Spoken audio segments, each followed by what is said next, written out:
Well, welcome back to the matinee, Kate. Welcome back. It's another Discord recording today, and it's another holiday episode today. As a general rule, these are going to be a little bit shorter than the regular episodes for the most part. I mean, some of them are bigger cases. This one in particular, it's not necessarily a small case, but a lot of the info I was able to find on it was kind of repetitive, so there's not as much info as you would like, I guess. So today, where it's like the same copy and pasted thing, yeah, like where on it's like the different. same article on like 4 different fucking newspapers. I hate when that happens. Can't stand it. It makes research go by so slow. It really does. So today we're going to talk about the Seattle Mardi Gras Riot that happened in 2001. So today's holiday is Mardi Gras. Whoopee! Mardi Gras is usually like a week-long celebration though, so I'm doing just the one day. I'm not gonna do a week's worth of shit. Like, no. Sorry. Love you, but no. Go get them those beads, girls. Yeah. A little bit of background on the Seattle Mardi Gras Riot. So Pioneer Square, it's in Seattle, Washington, and it's been the site of Mardi Gras celebrations in the area since 1977. Unfortunately, this was not the only incident in the history of Mardi Gras celebrations that have been held there. In 1979, 90 civilians and 30 officers were actually injured when the celebrations got a little violent. Because, everybody's fucking wasted, so... I'm just gonna say how I'm very shocked that this case isn't taking place in New Orleans. I'm sure there Mardi will Gras. be, but I'll be honest, with these first few holiday episodes, I'm just kind of typing in crimes that happened on insert holiday here, and this was the first one. But it's funny when it doesn't happen in I don't want to say it's not native, just there, yeah. The origin area, that it's like when shit really hits the fan. Right. So, prior to the riots that happened on February 27th, 2001, which was the date of Fat Tuesday that year, which is what this celebration kind of stems off of, the Seattle PD actually estimated that between 4,000 and 6,000 people had gathered at Pioneer Square sometime after midnight the Saturday before the celebrations. And the police had already broken up festivities on Friday and Saturday, and the crowd that gathered late Saturday night was like pissy, like just in particular. And after officers arrested a suspect that was just kind of walking around with a handgun for no good fucking reason, they started throwing like rocks and bottles and shit. And when things finally escalated to smashing windows, they were like, well, maybe we should stop this. And they started like dispersing the crowd. Now, everything that I looked up, it was generally viewed as excessively heavy-handed tactics that they used to disperse the crowd at this point, because they were using pepper spray and rubber bullets and concussion grenades. Oh, so they were like, immediately goes to aggressive mob tactics rather than just being like on a loudspeaker, all right, guys, like time to go home. Well, so the way it was working was that they were setting up like a perimeter around the area, and if things were generally okay, then the people could do whatever they wanted. But things were not generally okay, so they were no longer allowed to do whatever they wanted. And when you're trying to tell like 5,000 drunk people fuck off and go home, they don't all get the memo. So they did disperse the Saturday night party, and Sunday evening it was a smaller crowd of just 2,000 people, which, saying just 2,000 people living in the area that we live in is a fucking joke. That's like because we like, I think our area, the next town over is only 1,500 people. Our area is like just about 2,000, so so like everybody in town. Our whole town was there. So this smaller crowd of only 2,000 people gathered on the Sunday evening, and there was a lot less incidents. There were still some incidents, but like typical drunken rowdy bullshit, not like breaking things and smashing things and fighting people kind of stuff. So, and this was before Fat Tuesday, before the incident actually happened. So I'm guessing Monday was pretty mellow. I didn't actually see anything on it. Probably a lot of people still hung over. And when it came into Fat Tuesday, leading into that evening, the square and the surrounding neighborhoods kind of filled up again with over 4,000 people. The police estimated that the party kind of started around 9 o'clock, but as the night wore on, the crowd swelled and it hit between 5,000 and 7,000 people at their estimations. And sometime around like quarter to 11, 10:45 p.m. ish. Always going to be ish on these timings because there was no like dead on like this is exactly when this happened in this situation. Right. But some fighting broke out a little before 11 and they started gearing up in their riot control stuff, but they didn't really enter the crowd at all. Ultimately, they were told by the police chief, hey, set up a perimeter, but don't go into the riot area. They officially called it the riot zone. And they didn't want to risk the officers, which makes sense, but at the same time, like, protect and serve. Like, if somebody's getting their ass kicked, you should probably stop it, right? Right, but then I also get that they have to look out for their own, and they don't want to have their own men like injured. Yeah, understandably so. But I mean, they know it's going to be such a big party all the time, so why didn't they prepare for that? Yeah, like they know that they're basically gonna have a bunch of like, okay, when you reach a level of drunk, you're basically a fucking toddler. Right. So why didn't they just like prepare to have like these drunken toddlers running around? And it's like, okay, always have the police there. Already have them in the riot gear, like just in case. Because normally when people see that, they're like, oh, okay, like we can have fun, but like a controlled amount of fun. Right. My understanding from a lot of the stuff that I read was that they're like quote unquote front lines. Their initial officers were their bicycle police because they were quick and agile kind of thing. They could like zip through and zip back out, which I kind of get, but at the same time, like, yeah, they should have had the riot guys like ready from the get-go. They knew it was going to be a thing.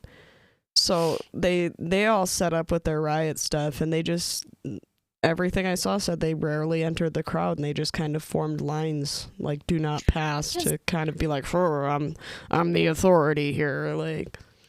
Right, and I think I'm gonna look this up, but I'm pretty sure like with Mardi Gras down in New Orleans, they like have like there's a lot of fucking cops around. You'd think that they would have had something set up more aggressively, I guess. Especially with the previous incidents happening at Pioneer Square in Seattle. I mean, they had already known that stuff gets kind of like shady, so they should have been better prepared, I think. And they did make the occasional arrests at the edges of the party, but see, the thing is everything I'm seeing is it's almost like the more arrests they made, the more angry people got. And a lot of, and I'm going to say a lot of assumed gang members were also wreaking havoc in the whole thing. And before long, cars were being vandalized and flipped over, and fires were being started, and more windows were being smashed out of local businesses. And the cops were actually told by a few different people that there was a group of young men that were just kind of like walking through the crowd brandishing weapons, be it guns, knives. There was one guy that had brass knuckles. Ultimately, people were walking around, they were fucking armed, and people were like, this is a problem. Like, why aren't you doing anything about this? By the time it hit midnight, people were actually just wandering through the crowd and like attacking at random. Like, oh, excuse me, and just shank. Jesus. Like, it was. I looked up that New Orleans thing that they do with like how police deal with it. So apparently they do a live and let live approach, and then if they start getting out of hand, they just start arresting everyone. Like accurate. I don't think that Seattle really had the amount of police there that they needed at the time, and paramedics were actually noted saying that they brought paramedics into some of the, both from a media perspective and from a trial that ultimately happened as a later result. paramedics were noted saying that they weren't able to help people because there weren't enough cops controlling the area, because your paramedics can't go in until the police secure the scene. Yeah, because, I mean, even with the police in New Orleans are, like, heavily understaffed and heavily underfunded, but they just kind of, like, get... If you're on the force, you're working Mardi Gras. Oh, yeah, I believe it. Yeah, I guess, at one point in time, they had over 2,100 open, like, cases about people getting arrested. And, like, you basically just get it's the same charge over and over, and you basically just get a $500 fine. So that kinda Well, keeps people in check, I guess. So I maybe would think Seattle so. should kinda look into some stuff like that. Right. So somewhere around midnight, the only murder of the evening happened. So there was a murder in this riot, which makes it like a double feature, I guess. I mean, kinda proud that it was only one, you know? You would think it would have been a lot more This one shouldn't have even without... happened, and you'll understand why when I start telling you Right, about it. right. But, like, So damn. Chris Kime was a 20-year-old Auburn resident and a college student. It said that he went to community college, but let's be real, college is college. Post-high school education is awesome, and the fact that it was a community college means he might have been going into a trade job. You never really know. So, like, Yeah, good or on just him getting for his trying essentials done too. Right, good on him for trying to continue his education. Now, Chris was there to just kind of enjoy the party and have a fun time, and he'd actually stopped and bent over to help someone that was on the ground being attacked. Like, somebody was just beating the shit out of this woman, and the cops were doing nothing about it. So Chris is like, don't worry, honey, I got you. And he's, like, trying to help her out when 17-year-old Jarrell Thomas hit Chris on the back of the head. On the first... This 17-year-old shouldn't have even been there. Right. Now, the first blow knocked him to the pavement, after which he was hit in the head at least 2 more times, while other rioters that were just kind of there and around and watching were just like, fuck yeah, fuck this guy, and started beating the shit out of him too. What? They saw Jarrell hit him 3 times, and they're just like, fuck yes, and they jump in and they start kicking the shit out of him. If we don't jump in too, maybe they'll kill us too. I'm not sure if it was like a Nah, thing it was or just not, a bunch. but... It was definitely just a bunch of drunk dudes that were like, "Oh my god, someone's like fighting someone. I want to be a part of that." And maybe they thought Chris was the bad guy and Jarrell was the hero. I don't know. But ultimately, despite the best efforts of Chris's friends, who actually tried to get the police to help, like they ran over and they're like, "Help us," the cops were like, "Well, we were told we're not allowed to enter the riot zone." So, like, his friends were, like, surrounding him. Chris's friends were, like, surrounding him, trying to get people off of him. The cops were like, we can't go into the riot zone. So his friends picked him up, dragged him out, and they actually got the help of some off-duty firefighters to do this. They managed to drag him out of the riot zone to a nearby street where they threw him in a police car and he was taken to the hospital. So once they got him out of the zone, the cops were like, okay, we got you. Lights and sirens, wee-woo. You just gotta take him out. They couldn't, they weren't willing to go that far in, just a little bit, just to drag this guy out. Like, or at least help, like... Can you walk this 20 feet so then my guy, like, won't die? No, sorry, I can't do that. That's too far in. Right. I'm not sure how close the officers were to where Chris was attacked, but it couldn't have been that far if his friends were able to run over and be like, we need help. Right. It was obviously within, like, they were watching this happen. There's without a fucking doubt that they were. Right. So Chris was taken to Harborview Medical Center. After being placed on life support, he did die later Wednesday evening from a fractured skull and a subdural hematoma. He bled out into his brain, just trying to be a good person and prevent a violent attack on a woman. Because the officers couldn't, or wouldn't. Wow. Yeah. I mean, it's hard to say positive side to this, because the positive side, Chris would still be alive. But Chris's family did later file a lawsuit against the city, with the basis being that the city, quote, enhance the danger to citizens by instructing officers to stand by and not intervene. They did end up receiving a $1.75 million settlement as well as an annuity, so an annual payment that was used to set up a scholarship in Chris's name. And additionally, there is a bronze plaque in the square as a memorial to his life. It's got a nice picture of him on it and his name and everything. And the thing that kind of, as weird as it sounds, the thing that caught me, and I'm not trying to make this a race thing, but his name is Chris Kime, spelled with a K, so I was not necessarily expecting him to be a white person, but he was. Jarrell was not.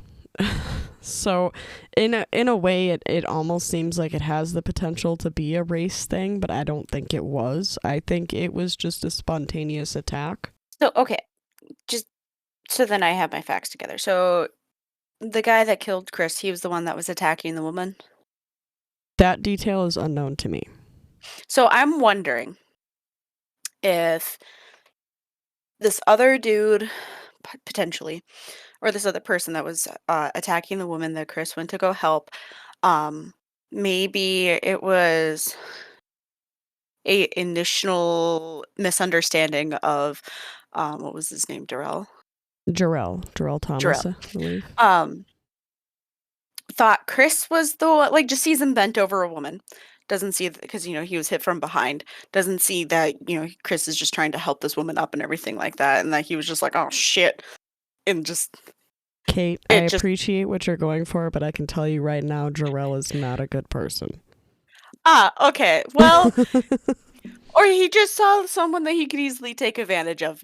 That's more of what I think it was. Is I think he was just like, oh, he's vulnerable. Or maybe Jarrell was the one beating the shit out of the woman and Chris pushed him out of the way and he got pissy. I'm not sure. Unfortunately, those details were... That makes sense. I couldn't find those details. It's the fact that it was a 17-year-old who shouldn't have even been there. Yeah. Who was probably underage drinking, let's be honest. Because this happened in, what, 2001? And or possibly gang things. Yes, 2001. Okay, so he's probably in the mentality of like, oh, I gotta look tough, and if it was a gang thing, then they probably see this as like the time that they can go do their like initiation and everything like that. Very possible. It's just like, first of all, he shouldn't have been there because he's a kid, and Chris couldn't have been more than like a couple years older than him. So it's like... Chris was only 3 years older than him. So it's like, what? I mean, all things considered, Chris wasn't able to drink either, but I don't think Chris was necessarily there to drink. I think he was just hanging out, unwinding. Maybe he was drinking, maybe he wasn't. Who knows? It was a lot of fucking people there, but like, his heart was in the right spot. Like, he was trying to be helpful, And who knows? He could have even just been passing fucking through, and it was just like, oh shit! Like, I live on this block or something. Like, oh, I gotta get from point A to point B. He was from Auburn, so he would have traveled to Pioneer Square. He could have been trying to get to a friend's house or something. Who knows? But it's just like, it really just seems like, oh, don't do good acts. You don't know what might happen. It's like, no, still do good acts, but just. Watch your back. Look out for yourself too, and just never stay. Okay, if you're at a party like this and you see that people are starting to get injured, it is very much okay for you to be like, I don't want to be here anymore. I'm gonna get the fuck out of here. But it doesn't mean that you shouldn't like call for help. Oh yeah, but like maybe like as you're on your way out, be like, hey. Like, police officers, shit's going down. Like, you might want to get there before it gets to the point where they're like, hey, it's a riot zone. Because a lot of the times there are a lot of 911 calls that go through before things get to the riot. Yeah. Yeah. Well, this riot finally ended after a pretty ugly confrontation. After around 30 young men rushed towards the line of officers a little after midnight, throwing bottles and debris, trying to get the cops to, like, back off and leave. their bike officers, the bicycle police, they kind of like ran forward with their bikes and were spraying people with pepper spray and then just kind of like backed off to the police line again. And the fighting in the area just got worse and worse and worse until somewhere around 1:30 in the morning, there were shots fired in the middle of the crowd. It's not necessarily believed that anyone was injured from those shots, but shots were fired and they were like, whoa, fuck, we gotta stop this because there's a lot of people here. So Right. with the assistance of an armored vehicle leading the way, they did advance forward with the help of flashbangs, tear gas, and pepper spray to finally break the party up somewhere around 2 a.m., which would in Wisconsin would have been bar close anyway. So Right. maybe they should have been done by then before that. So the aftermath of all this. Following the riots, then Mayor Paul Schell, who had been at home sleeping during the riots, issued a suspension of all Mardi Gras celebrations in Seattle. He assembled a 3-member investigative task force to figure out what caused the riot, but he told them not to discuss the lack of police intervention. He's like, oh, no, we're not going to talk about that because, I mean, the lack of police intervention, that had nothing to do with it. We wanna get the criminals Right. in charge. Right. Oh, it's a gang thing. So initially these meetings were held behind closed doors, but with protests from the public that forced them to open those meetings up for anyone to be able to sit down on in a proper public forum, as they should have been. And the Seattle Police Officers Guild would later go on to vote that they just had no confidence in their chief of police anymore and cited the riot as one of the main reasons. So even the cops didn't believe in the chief of police, and they were like, yeah, if he had not told us to stay back and just wait and watch, then this wouldn't have happened. There was definitely some rogue police officers that were like, fuck this, people are getting hurt, and like going in, like, the ones that are actually there to do, the protect and serve.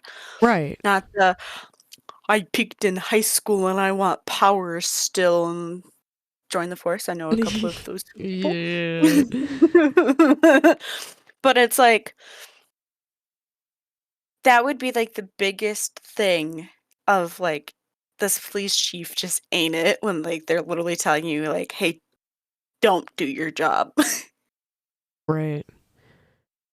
So, but also, with this being before 9/11, I wonder how after 9/11, when everyone was just like patriotic and security and all of that Seattle, kind of the stuff. place that made all drugs legal, so nothing good has happened in Seattle since. I forgot they did that. Yeah. So after losing his re-election, Paul Schell lost his re-election for mayor to Greg Nichols, and Greg Nichols, this son of a bitch. So I have an opinion on this guy. I don't know a whole lot about his political career, but the fact of the matter is, this man based his campaign around making Chris Kime's death a political issue. He made a point to say, like, he was trying to be like, I want to prevent this from happening, but he went so far as to say, if you elect me into office, I swear I will hang Chris Kime's death certificate on my wall so we never forget that happened and we make sure it didn't happen again. But now all these fucking drugs are legal in Seattle, so clearly he didn't do that great of a job. But I don't feel like anyone's death should be a political fucking thing. You know what I mean? Oh my god. Okay, like the only time that a death should be a political thing is if it's the one that did the killing or was killed. 2. I don't even necessarily think that incidents involving police officers should be political. I think that there are very few deaths that I view as political, and the big one that sticks out in my mind is, it would have obviously happened before your time, but there was a monk that doused himself in gasoline and lit himself on fire. I knew about that. Political death. Like, someone dying because nobody did anything during a riot, that is not a political death. That was preventable. And the fact about Greg Nichols that pisses me off a little bit more is that he chose to keep Gil Kurlikowski as the chief of police despite the lack of action from the police department during the riots. That would have been the first fucking thing I would have done. Be like, this is political. This chief did not do what he was supposed to do, and this man died for it. So this chief, goodbye, kind sir. Right. Like, that would have been like, oh my god, he actually wants the change. Not, I'm going to exploit this death so I get my nice little Right. shiny desk and a placard with mayor on it. Woo. But it's like, like, the things is like, like the whole political death thing, like if he had died directly from a police officer, then like I'd be like, okay, like then obviously if he got shot in the wrong spot with a rubber bullet when he was doing nothing wrong, maybe it's a little political. Right, like the best way that I died can kind from of lack of intervention. Nobody prevented this. Nobody went to help. His friends tried to help. The best example that I can like do for like the point that I was making was like the whole George Floyd thing, how it was the police officer that was just like, I'm going to be power hungry, and I'm just like, no matter what this person did, because there's all these, theories of whether or not the dude was a criminal or like had like just did this or what, it does not matter. He did not should have still had his day in court. He did not need to have this police officer be the judge, the jury, and the executioner by sitting there and not having his knee off of this man's neck, because they do not train you to have your knee on their neck, in between their shoulder blades. Yes, with not just enough pressure to keep them on the ground, but not enough to make it so they can't breathe. Right. But no reason why this man should have just been like, I'm just gonna put my full body weight on this man's neck. Like, I don't. So like, again, if Chris had died from like directly, like this police officer was like getting too rough with riot control, then like, yes, then I would understand. This dude that became mayor and using him for a political thing, but not like, I'm gonna hang his death certificate. Like, no. Hang a picture of the man, not cause of death. Like, what? No. So, all total, only 21 people were arrested the night of the riots, despite dozens too being low later, of a number. Despite dozens more being later questioned through the course of the investigation after having been identified as being present from video, photo, and witness accounts. And the investigation showed that around 75% of the over 100 suspects were black, and many of them had expansive criminal records and possible gang affiliations. Convenient, huh? Now, Jarrell Thomas, who started the brutal attack that killed Chris Kime, was ultimately found guilty of second-degree murder in 2001, but it was overturned by the State Court of Appeals on the premise that in a prior state Supreme Court decision, it had been ruled that an assault leading to death cannot be murder unless there is intent to kill. So sorry, if you take a brick or some heavy object to the back of somebody's head, how is that not the intent to kill? Because you know how fragile your fucking skull is. I'm getting heated. I know you're getting heated. It's okay. It's almost over, I promise. If only you could see the chicken wings I was doing right now. I believe it. So in a 2006 retrial, Thomas pled guilty to the lesser charge of second-degree manslaughter, which netted him a 10-year prison sentence, despite the prosecution going for a 22-year sentence. Now, once his time served in good behavior was considered, Thomas was released from prison in December of 2009, but it's okay. Now, this was only 8 years and 10 months after he killed Chris that he was released, but 2 months after his release, he reoffended. And he pled down from what was originally 2 felony charges to instead receive 3 misdemeanor charges. I think he was like beating the shit out of his girlfriend or something. Oh, so it's domestic. Yeah. So AKA probably like did not get a lot of time from that too. Right. And by Thanksgiving of 2010, he was free from prison again. But July 2011 came around, and then he was arrested for assault and possession of a firearm when he threatened to kill his then girlfriend. That only landed him 5 years. Since then, or beyond that, I haven't really been able to find anything on him. But this there man was, I swear, I don't know if this was for this guy, but if it was, hallelujah. I looked up Jarrell Thomas and found an obituary, but I'm not sure if it was his. Oh shit. I like that this dude though went to jail for well, it Murder, was basically. and murder, basically. When I was only 2 months old, and then went back to jail multiple times, and then finally got out by the time I was like 11. Like, whoa. And I mean, at this point, let's be real, he's either probably dead or back in prison. Maybe he's turned his probably life back. around, but I'm not so One could hopeful on hope. that.